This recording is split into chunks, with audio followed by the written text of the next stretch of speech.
तो target with PS Parihar channel में आपका स्वागत है। और आज की इस वीडियो में हम लोग बात करेंगे सबसे पहले एससी एसटी क्रीमी लेयर आरक्षण की, जिस पर आज भारत बंद का आयोजन किया है लोगों ने, एससी एसटी वर्ग के लोगों ने, और बहुत सारी पार्टियों ने, राजनीतिक पार्टियों ने समर्थन भी किया है।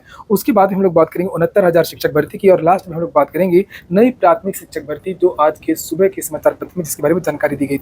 ये देख सकते हैं ट्विटर पर इस समय ट्रेंड पर चल रहा है भारत बंद देख सकते हैं नंबर 1 नंबर 2 इस तरीके से। देश में बहुत सारी जो राजनीतिक पार्टियां हैं वो इसका समर्थन कर रही हैं, वहीं पर कुछ जो नेता हैं वो भारत बंद का विरोध भी कर रहे हैं। उनका कहना है कि सुप्रीम कोर्ट ने जो सुझाव दिया है सरकारों को कि अगर सरकार चाहे तो जिस प्रकार से ओबीसी में क्रीमी लेयर की प्रथा लागू है उस तरीके से एससी एसटी वर्ग में भी क्रीमी लेयर को लागू किया जा सकता है, और तभी वास्तव में जो आरक्षण का लाभ है वो वास्तविक लोगों को मिल सकेगा। सबसे पहले तो आप लोग बताइए कि इसमें आपकी क्या राय है।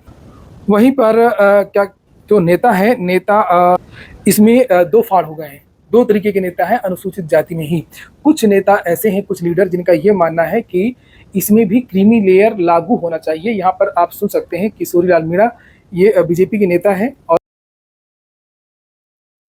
डॉक्टर किशोरीलाल एमएलए बन गया, एमपी बन गया, मंत्री बन गया, तो और का तो नंबर आना चाहिए कि नहीं आना चाहिए।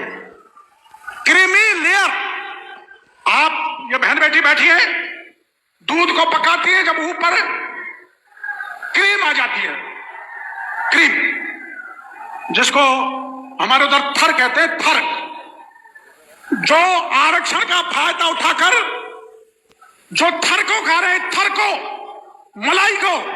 आप कभी मेरे गांव आना, मेरे गांव में मेरा टूटा घर था, मेरा घर दोगुना हो गया, पक्का बन गया, मेरे भाई नौकर हो गए, मैं हो गया, बेटा भतीजा एमएलए हो गया, लेकिन मेरे बगल में एक 35 साल से एक व्यक्ति पहाड़ में पत्थर निकाल के अपना जीवन यापन कर रहा है, उसका सारा हक किशोरीलाल ने छीन लिया, मेरे पड़ोसी को नहीं मिल रहा। यह सुप्रीम कोर्ट ने कहा कि उस गरीब को मिलो जो पिछड़ गए। यह सुप्रीम कोर्ट की भाषा है। दर्द किसका है? पेट में दर्द किशोरीलाल, नमो नारायण, हरीश, मुरारी लाल, जसकौर, रामकिशोर, इनके हैं। बुरा नहीं है। तो मेरा अधिकार कथेगा तो मैं चिल्लाऊंगा ही, इसलिए चिल्लाने वाले वो है मेरे भाई जिनकी थर पापड़दा के गरीब व्यक्ति को, किसान को मिल रही है खाने के लिए, वो चिंता में है। शेड्यूल कास्ट में बिहार में 22 जातियां हैं। 22 जातियों में 4 जातियां डेवलप्ड 4 कहे जाते हैं, D4। उनके अलावा 18 जातियां यहाँ हैं जिनकी साक्षरता दर 20% से नीचे है, जो शैक्षणिक दृष्टिकोण से सबसे कमज़ोर हैं। हम लोगों की मांग है कि शैक्षणिक दृष्टिकोण से कमज़ोर लोग हैं उनका एक अलग वर्गीकरण कर दिया जाए, जिसका सजेशन सुप्रीम कोर्ट ने भी दिया है कि राज्य सरकार चाहे तो उन लोगों का वर्गीकरण कर दे। वही वर्गीकरण करने के लिए हम लोगों ने मांग किया है, सब हमारे नेताओं ने भी बात की है। हम भी कहते हैं कि वर्गीकरण जात के आधार पर नहीं कीजिए, लेकिन आप शैक्षणिक आधार पर आप कीजिए। जो सबसे कमज़ोर लोग हैं उसका पैरामीटर बताया है 20%, कि 20% तक जिनकी साक्षरता दर है वैसे लोगों को आप अलग शेड्यूल कास्ट में रखिए और इनके लिए अलग व्यवस्था कीजिए। जात के नाम पर लोग कहते हैं कि जाति कर करके ये लोग बंटवारा करना चाहते हैं, तो हम जाति के आधार पर नहीं कहते हैं, क्योंकि अम्बेडकर साहब ने भी कहा था शैक्षणिक पिछड़ापन सबसे बड़ा पिछड़ापन होता है। तो हम अम्बेडकर। वहीं पर कई जगह पुलिस ने लाठियां भी भांजी। ये तस्वीरें आज पूरे दिन वायरल होती रही, इस तरीके की बहुत सारी तस्वीरें। और वहीं पर कुछ लोगों का ये कहना है कि जो लोग यहाँ पर धरना प्रदर्शन कर रहे हैं, जो विद्यार्थी या जो भी लोग सड़कों पर आए हैं एससी एसटी समुदाय के, सुप्रीम कोर्ट ने उन्हीं के हितों के लिए ये कहा था। और जबकि जो राजनीतिक लोग हैं वो केवल राजनीतिक उद्देश्य से इन लोगों को बरगला करके सड़कों पर इन्होंने उतारा है। और जहां तक मेरा मानना है, और मुझसे भी कुछ कमेंट लोग कर रहे थे, तो मेरा भी यही मानना है कि इसमें भी क्रीमी लेयर टाइप की जो चीज़ें हैं इसमें भी लागू होनी चाहिए, क्योंकि वर्तमान में इतनी महंगी पढ़ाई है, इतनी महंगी शिक्षा है, इतना महंगा कंपटीशन है कि जो आम जो लोग हैं उनके लिए तो मुश्किल है, फिर एससी एसटी के लिए तो और ज़्यादा मुश्किल है। तो इनके सुधार के लिए कुछ न कुछ तो और कोशिश करनी चाहिए। चलिए अब बढ़ते हैं। आप लोग अपना जो सुझाव है बिना किसी राजनीतिक विचारधारा के आप लोग कमेंट कर सकते हैं, करिए ज़रूर। चर्चा होनी चाहिए, सही चीज़ें निकल करके आनी चाहिए। और अगली जो सूचना है वो 69,000 शिक्षक भर्ती की जानकारी निकल करके आ रही है कि सरकार बहुत जल्द जो नई रिवाइज्ड जो सूची है, नई चयनितों की सूची है वो जारी करने वाली है।